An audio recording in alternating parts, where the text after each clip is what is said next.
what is the logic stage of classical education? So the Trivium is the second stage of the Trivium, and it comes after the grammar stage and before the rhetoric stage. So usually children of this age are in the junior high school years. The grammar stage students are in the earlier years, and the rhetoric students would be the high school years.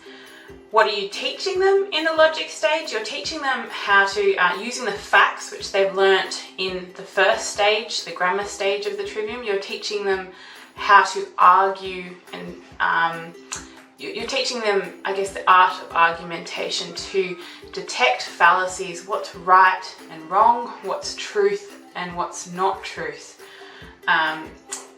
during the logic stage. So you can do that through debate. You also do that through teaching them how to define their terms, and as they debate, they're going to need to define their terms, otherwise their arguments will fall to pieces. And so what that does is, instead of having lots of really boring subjects, like we're going to learn about politics today, and a lot of people might start to fall asleep, if you get them to debate maybe the benefits or the disadvantages of democracy, then they're going to be really interested in that topic, and they're going to learn it really well because their interest will be piqued. The other good thing about teaching children at that age is that it is the age where they're Dorothy Sayers refers to it as the pert age. So it's the argumentative age. It's the age where they want to do that. So in the grammar stage, they would have been more geared towards just learning lots of facts, lots of jingles, lots of rhymes, and they would love that. And they're at that developmental stage. At the rhetoric stage, it's called the poetic stage. They want to present themselves well.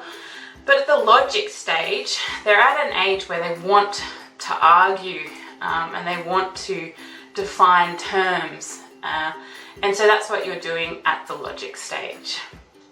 Children will continue to learn Latin in the logic stage. They will have started that in the grammar stage, and then they can choose to stop that if they want to in later stages. Now, the benefits of them learning Latin is that they have a much better grasp on the English language because they know all the root words. It will also make learning another language a lot easier, because particularly the Romance languages, because it is the basis of so many of those languages. So Dorothy Sayers, she's sort of the mother of modern day classical Christian education.